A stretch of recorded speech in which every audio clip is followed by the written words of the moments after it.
Welcome කියලා පිළිගන්නවා අදත් මගේ YouTube channel එකට ඔයාලව. අද මම කතා කරන්න යන්නේ මොස්ටර් මාළු 5 දෙනෙක් ගැන. මොස්ටර් මාළු 5 දෙනෙක් කිව්වා මේ වෙද්දි මාකට් එකේ ගන්න ඉන්න මොස්ටර් මාළු 5 දෙනෙක් ගැන විතරයි මම කතා කරන්නේ. මොකද කිව්වොත් මේ වෙද්දි ලංකාවේ මාකට් එකේ මොස්ටර් මාළු වර්ග කීපයක් තහනම් කරලා තියෙනවා. ඇරපයිමා එතකොට ඇලිගේටර් ගා වගේ මාළු කීප දෙනෙක් තහනම් කරලා තියෙනවා. ඒකෝර අද අපිට මාකට් එකේ ගන්න ඉන්න හොඳ මොස්ටර් මාළු 5 දෙනා අතරින් මම ඉස්සෙල්ලාම තෝරගත්තේ ඇරවාන මාළුවා. මොකද කිව්වොත් ගොඩක්ම මොස්ටර් මාළු හදන්න කට්ටිය කැමති වෙන මාළුවෙක් තමයි යා. මොකද යා අනිත් මාළු වලට සාපේක්ෂව ටිකක් ලස්සනයි. ඒ වගේම තමයි යා සාමාන්‍යයෙන් මිලින් වැඩි කියන වටිනාකමින් වැඩි මාළුවෙක්. ඇරවාන මාළු ගත්තා ඇරවාන මාළු වර්ග කිහිපයක් ඉන්නවා. සිල්වර් ඇරවාන, ගෝල්ඩ් ඇරවාන, රෙඩ් ඇරවාන වගේ ඒ වගේ තව වර්ග කිහිපයක්ම ඉන්නවා. එතකොට මේ මාළුව සාමාන්‍යයෙන් අඩි 2.5 3ක් වගේ ලොකු වෙන මාළුවෙක්. ඒත් එක්කම මෙයා අවුරුදු 15ක් 20ක් වගේ ජීවත් වෙනවා. ගණන් නම් පොඩ්ඩක් වැඩිුණාට මේ වෙද්දි මාකට් එකේ ඉන්න හොඳම මොස්ටර් මාළුවෙක් තමයි යා. ඊළඟ මාළුව ඉතින් දෙවෙනි මාළුව ඉතින් මම තෝරගත්තේ රෙඩ් ටේල් කැට්ෆිෂ්.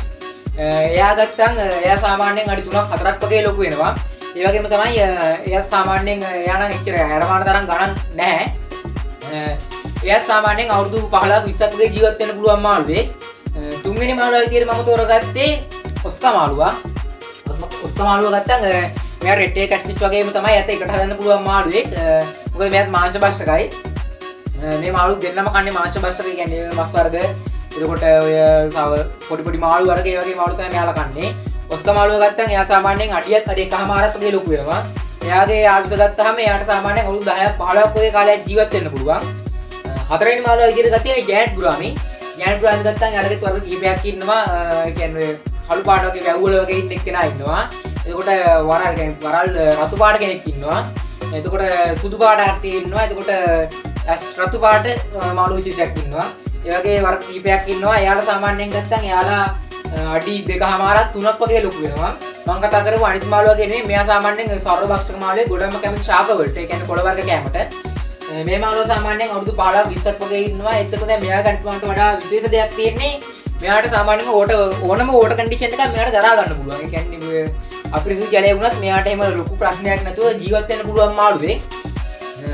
ඒත් එක්කම තමයි මේ වෙනකොට මම කතා කරන මොස්ටර් මාළුන්ගෙන් මිල අඩුම මාළුවා විදියට අපිට ගන්න ඉන්නේ මේ මාළුව තමයි.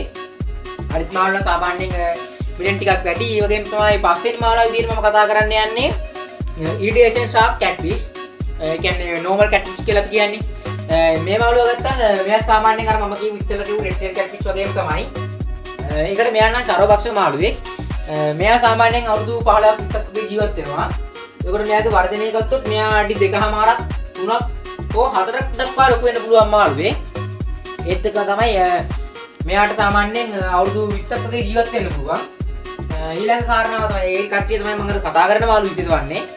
එතකොට මේ මාළු හදනවා නම් අපිට ගෙදර පොඩි ටැංකියක් අරගෙන ඒ වගේ මෙයාලා හදන්න බෑ. මෙයාලා මොස්ටර් මාළු ගැන කතා කරන්නේ. එතකොට මේ මාළු හදනවා නම් අනිවාර්යයෙන්ම ලොකු පොන්ඩ් එකක් හරි ලොකු ටැංකියක් හරි දෙන්න ඕනේ. ඊළඟ දේ තමයි මෙයාලට අනිවාර්යෙන් හොඳ පවර්ෆුල් ෆිල්ටර් එකක් දෙන්න ඕනේ. අනිත් එක තමයි මේ වගේ මාළුවෙක් හදනවා නම් ඔයාලට නඩත්තු කරන්න පුළුවන්ද බැයිද කියන එක ඔයා තේරුම් ගන්න ඕනේ. මොකද මෙයාලා පොඩි කාලේ ලස්සනට හිටියට පොඩි කාලේ පොඩි වියදමක් ගියාට මෙයාලා සාමාන්‍යයෙන් ප්‍රමාණය විශාල වෙනකොට මෙයාගේ කෑම බීම වියදම එතකොට මෙයාලා ලෙඩ වුණොත් යන බෙහෙත් වියදම එතකොට මෙයාලා ටැංකිය වලට දෙන්නේ වතුර ෆිල්ටර් ඔක්සිජන් ඒ වගේ වියදම් එක බලනකොට මේ වගේ මාළුවෙක් ඔය නිකන් අනිත් මාළුව හදනවා වගේ හදන්න බෑ. ඒකින්ද මෙයාව හදන්න පුළුවන් තත්ත්වයක ඉන්න කෙනෙක් විතරක් මේ වගේ මාළු තෝරගන්න කියලා මම කියනවා. මොකද ඔය අපිට දැන් තහනම් වෙච්ච මාළු කියලා ඇලිගේටර් ගා ඇරපයිම වගේ මාළු තහනම් වුණේ ලංකාවට. පොඩි කාලේ ඒ විදිහට හදන්න ගත්තට එයා සාමාන්‍යයෙන් ටිකක් විශාල විදිහට දෙන්න කෑම වලට යන වියදම් ගන්න මම නම් ඒ විතරත් එක්ක බලනකොට ඔයාලා මොනවද කරන්නේ? මේ මාළු ගිහිල්ලා ඔය ඇලවල් වලට දොළ වලට වැව් වලට දාන්න පටන් ගත්තා. ඒකෙන් වෙන්නේ ලංකාවට ආවේනික මාළු වර්ග වලට තියෙන වාසස්ථාන අහිමි වෙනවා. මේ මාළු අද වෙනවා. ඒක නිසා මේ මාළුත් අපිට තහනම් වෙනවා හදන්න දන්නේ නැති කට්ටිය අරගෙන වැව් වලට ඇලවල් වලට ගිහින් දානවා. ඒකින්ද මොස්ටර් මාළු හදන්න කැමති කට්ටියට කියන්න තියෙන්නේ මේ වගේ මාළු හදනවා නම් මේ වගේ මාළු ගැන විස්තර තේරුම් දැනගෙන අනිවාර්යෙන් හදන්න පටන් ගන්න. එහෙම නැත්නම් වෙන්නේ නිකම්ම ඔය වැවකට ඇලකට දුරකට ගිහින් දාලා ඒවයි ඉන්න මාළුත් නැති නැති වෙන එක. ඒක නිසා ඒ ටික තමයි අද කතා කරන්න තියෙන්නේ. එහෙම ඔයාලට පොඩි ටැංකියක පොඩි ටික හදන්න ඕන නම් මාළු වර්ග ඒ මාළු වර්ග ගැන වීඩියෝ එකක් මම දැම්ම අඟහරුවාදා. අන්න ඒ වීඩියෝ එක ඔයාලට බලන්න පුළුවන් මේ උඩ යන කාඩ් එකෙන්. ඒක ගිහින් බලන්න කියලා මතක් කරනවා පොඩි මාළු හදන්න කැමති කට්ටියට සහ වියදම් අඩුවෙන් හදන්න කැමති කට්ටියට. එහෙනම් අද මම ගිහින් එන්නම් good luck.